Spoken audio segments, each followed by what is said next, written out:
اعوذ باللہ من الشیطان الرجیم بسم اللہ الرحمن الرحیم سورۃ النازعات بسم اللہ الرحمن الرحیم۔ اب یہ چوتھی صورت ہے اس طرز کی، والصافات والذاریات والمرسلات، اب یہ والنازعات، اور یہاں تقریباً اس پر اجماع ہے کہ یہ مراد یہاں پر فرشتے ہیں۔ بسم اللہ الرحمن الرحیم والنازعات غرقا، قسم ہے ان فرشتوں کی کہ جو انسانوں کے جسموں کے اندر تیرتے ہوئے جاتے ہیں اور ان کی جانیں نکالتے ہیں۔ نزع کھینچنا، جان کھینچنے کے لیے، والنازعات غرقا، خود اندر گھس کر، ظاہر بات ہے کہ وہ فرشتہ ہے، بڑی لطیف اس کا وجود ہے۔ والنازعات غرقا، غوطہ لگا کر وجود میں سے۔ والناشطات نشطا، اور ایسا بھی ہے کہ جیسے گرہ کھول دی جائے، کھول دینے والی بات۔ یہ حدیث میں آیا ہے کہ مومن کی جان جب فرشتہ قبض کرتا ہے تو ایسے محسوس ہوتا ہے اسے کہ جیسے بند منہ تھا ایک مشک کا، اس میں سے ایک قطرہ نکل گیا بس۔ اور جب وہ جان کھینچتا ہے، روح قبض کرتا ہے کافر کی، تو جیسے کہ سیخ پر سے گرم کباب کھینچا جاتا ہے۔ تو یہ دو مختلف کیفیات، لیکن اس کا تعلق جسم والے معاملے سے نہ سمجھیے۔ آخری وقت عالم نزع تو بہت سے نیک لوگوں پر بھی سخت آ جاتا ہے، حضور پر بھی عالم نزع جو ہے وہ سخت آیا ہے، اور اس میں بار بار حضرت فاطمہ رضی اللہ تعالی عنہ رو دیتی تھیں، واہ بتاؤ، ہائے میرے ابا جان کی یہ کیا کیفیت ہے۔ اور حضور فرماتے تھے کہ بیٹی آج کے دن کے بعد تیرے باپ کے لیے کوئی سختی نہیں ہے۔ تو ایک ہے ظاہری جسم کا معاملہ، ایک ہے اندر سے جب روح، جب وہ گرہ کھلتی ہے، اس وقت بالکل بندہ مومن کے لیے ایسے ہوگا جیسے کہ ایک جو قطرہ تھا بس بند مشک میں سے وہ نکل آیا۔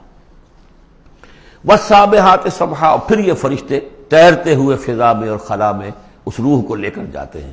کہاں لے کر جاتے ہیں یہ آگے آئے گا ویل للمطففین میں، سورۃ المطففین میں۔ فالسابقات سبقا، پھر وہ آگے بڑھتے ہیں، دوسرے سے نکلتے ہیں۔ فالمدبرات امرا، پھر جو حکم ہوتا ہے اس کی تدبیر کرتے ہیں۔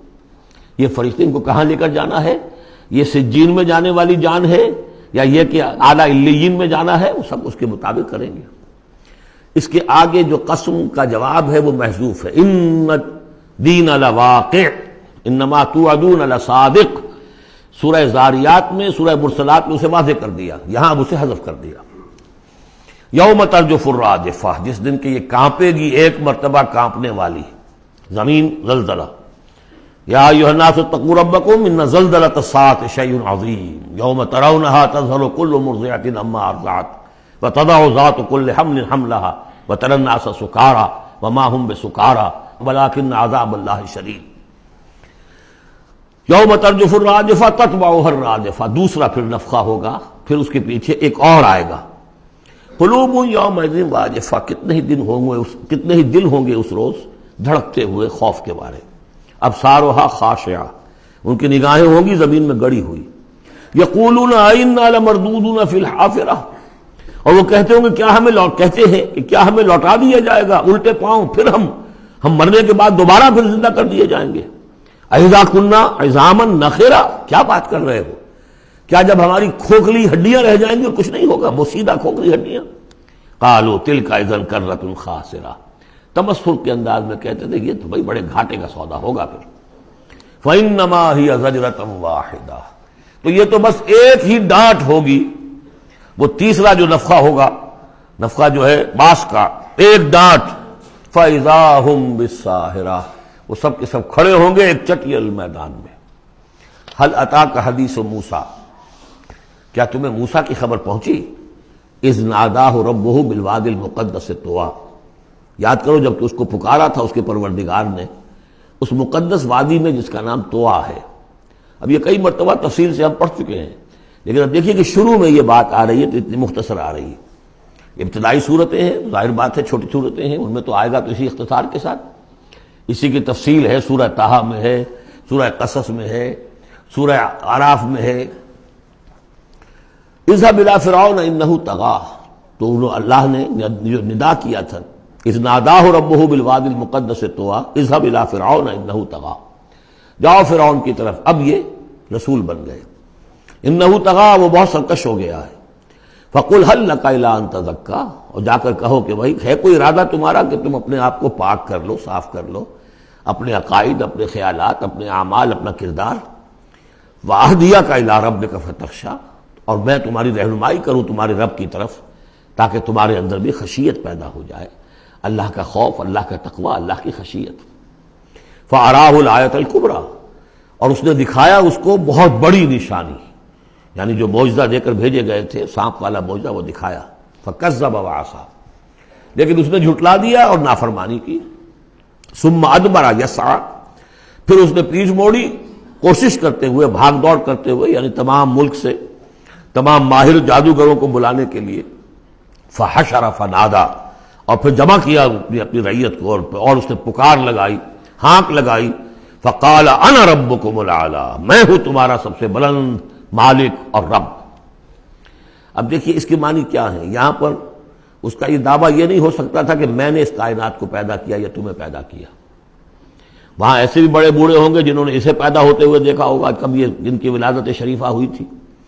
مطلب کیا تھا وہ جو کہ اس سے پہلے ہم پڑھ آئے ہیں. یہ ہے شرک، سیاسی شرک. حکومت میری ہے. الیس لی ملک مصر وہذہ الانہار تجری من تحتی، حکم دینے کا اختیار میرا ہے، میں جسے چاہوں دوں، جسے چاہوں روک دوں، جس کے جو چاہوں قانون بنا دوں. حاکمیت کا دعویٰ خدائی کا دعویٰ ہے. یہ دعویٰ تھا نمرود کا، یہ دعویٰ تھا فرعون کا.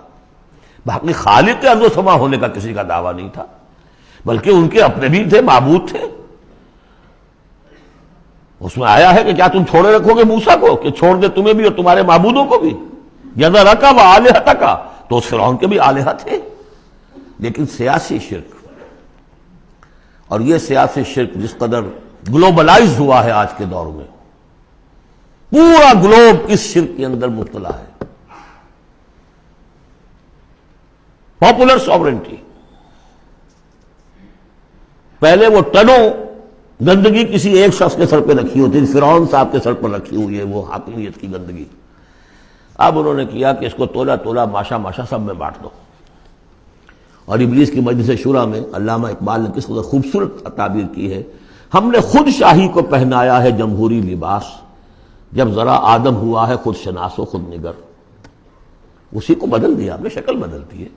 کفر وہی تھا، انسانی حاکمیت. الیس لی ملک مصر، کیا مصر کی بادشاہی میری نہیں ہے؟ وہذہ الانہار تجری من تحتی، سارا اریگیشن کا سسٹم یہ میرے کنٹرول میں، جس کو چاہوں گا پانی لینے دوں گا، جس کو چاہوں گا روک دوں گا. فقال انا ربکم الاعلی فاخذہ اللہ نکال الآخرۃ والاولی، تو پکڑ لیا اسے اللہ نے سزا میں، آخرت کی بھی اور پہلی کی بھی، یعنی دنیا کی بھی سزا. دنیا میں غرق ہوا اپنے پورے لاؤ لشکر سمیت. آخرت میں جو ہونا ہے وہ نقشہ ہم دیکھ چکے ہیں بہت مرتبہ سورہ یونس میں خاص طور پر. ان فی ذلک لعبرۃ لمن یخشی، اس میں یقیناً سبق ہے. یہ عبرت کہتے ہیں عبور سے بنا ہے. عبور کسے کہتے ہیں؟ دریا کو عبور کرنا، اس کنارے سے اس کنارے پہنچ جانا. عبرت کا مطلب ہے ایک چیز کو دیکھ کر کسی اور حقیقت کو سمجھ لینا، یہ عبرت ہے. ان فی ذلک لعبرۃ لمن یخشی، سبق ہے کس کے لیے؟ جس کے دل میں کچھ بھی ڈر ہے. صدق اللہ العظیم.